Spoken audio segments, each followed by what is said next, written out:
Is there a certain penalty for not paying it early? No, there is if you don't have a real excuse.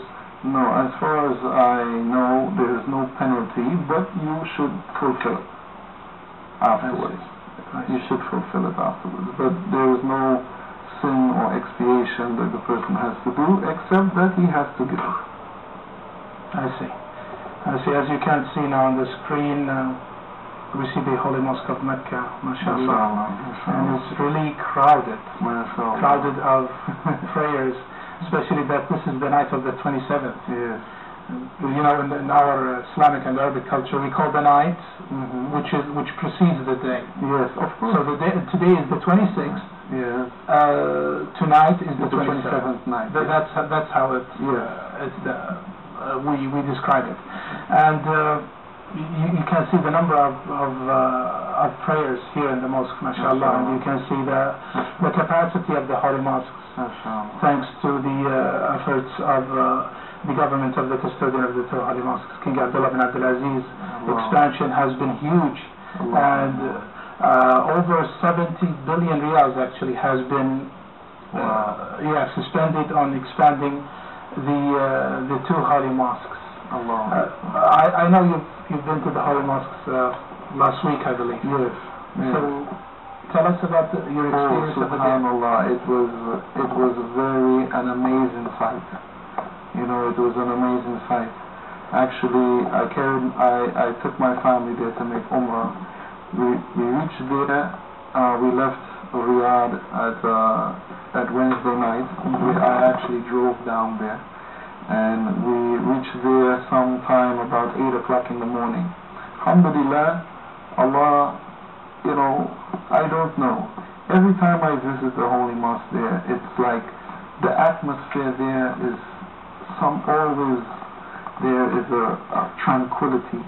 Very spiritual. Yes, a very spiritual tranquility that descends over when you go there. You know, alhamdulillah. When we went there, even though it was early morning, you know, alhamdulillah, the sun was not very hot, it was a bit overcast. We were able to make the tawaf very easily, alhamdulillah. It was crowded, but we were able to make the tawaf very easily.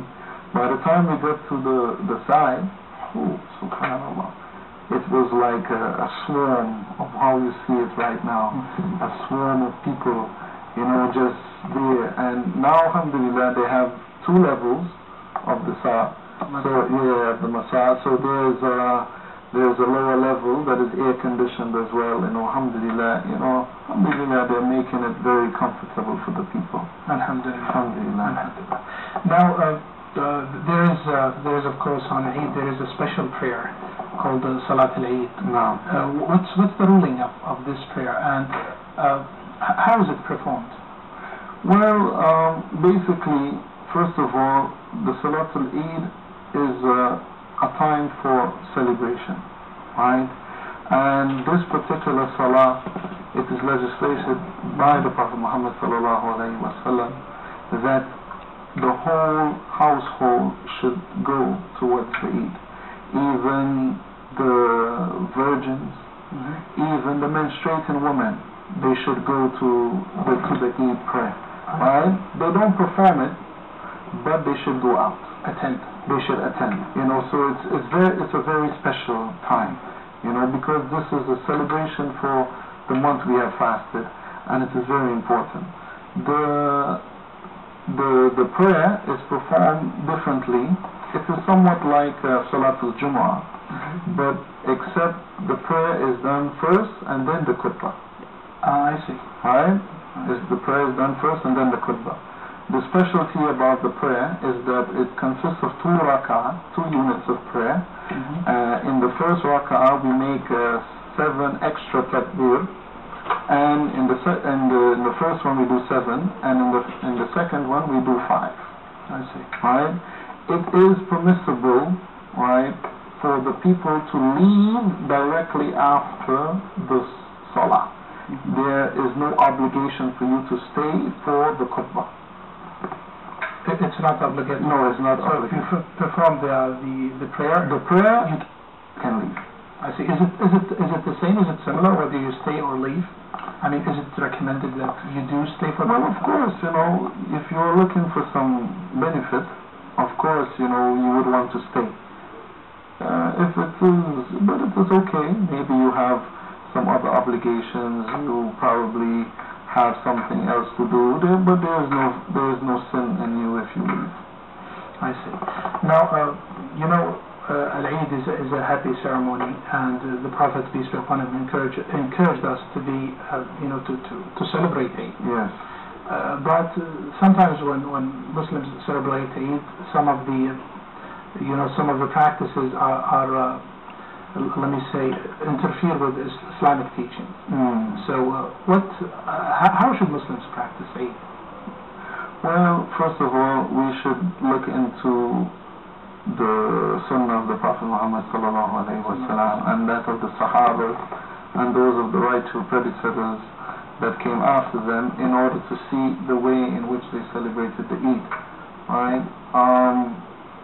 There is no legislation that states, you know, that this has to be done or that has to be done, but it's a joyous occasion.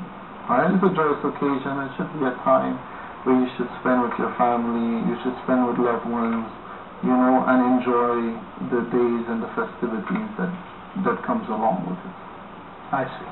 And how do you usually spend it in Trinidad? Well, in Trinidad, alhamdulillah, it's not a Muslim country, but Eid al-Fitr actually is a public holiday. I see. Yes, it's a public holiday.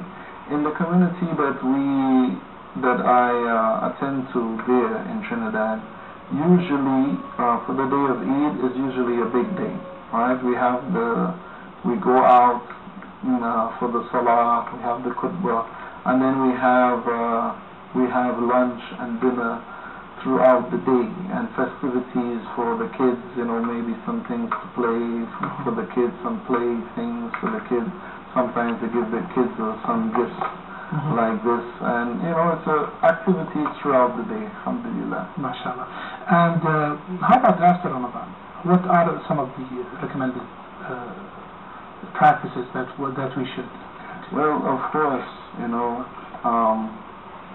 what we need to do as Muslims is that, because everyone experiences during the month of Ramadan, for this month that we have fasted, you know, and really increased our ibadah, that, you know, we feel at the end that our iman is high, that our faith is high, our taqwa is strong at this time.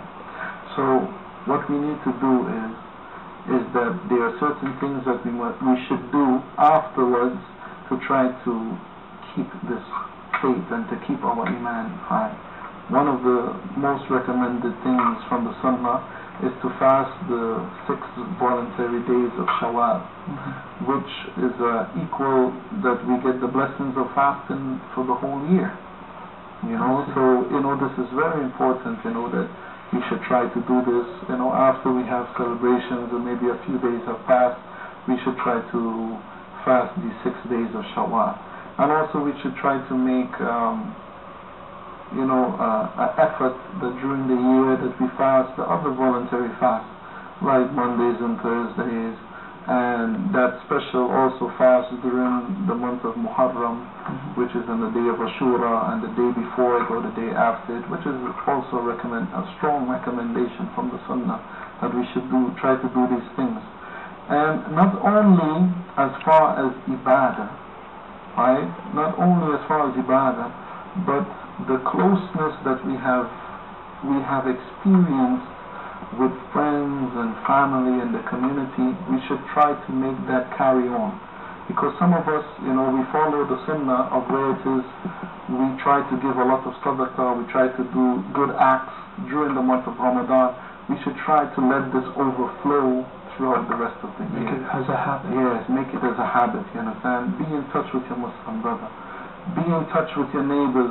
You know that if they are in need of anything, you know, it is important for us. We live in a Muslim community, in order for us to know our neighbors, to know their needs, you know, to try to help one another. I see. So you're talking about the voluntary fasting after Ramadan, which is the month of Shawwal. Yes. Should the Muslims start immediately fasting? I mean, it is up to them. It is up to them. It is up to them.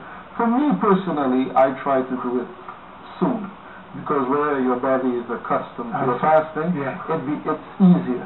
If you let too much time lapse in between where it is you stop fasting and try to start back, sometimes it may become difficult. What if someone starts immediately on the day of Eid? No, this is not permissible. Not permissible. This is not permissible. So on the day of Eid, everyone should be eating and celebrating. That's right. The day of Eid is a celebration. It is not permissible, it is not allowed to fast on the day of Eid. It's not allowed? Not allowed. I see. Now, I know you have, on a personal level, what has this Ramadan given you, added to your faith? Alhamdulillah, alhamdulillah. This Ramadan, alhamdulillah, has been very special for me, alhamdulillah, because wallahi, I'm only here, this is my second Ramadan spending in Saudi Arabia since I moved here, and it's sometimes a bit difficult, you know, you're away from family, you're away from friends, you're in a new society, you're in a different environment, and sometimes it can test your faith. But alhamdulillah, this Ramadan has been very special. Alhamdulillah, you know, we have met some Saudis, we have met people who have been generous, invited us to their home, you know, make us feel at home, make us feel welcomed, and it was a beautiful experience. And mashallah, one of the things that I love here in Saudi Arabia is the mosque. You know, you can, almost everywhere you go, there's so much beautiful recitation.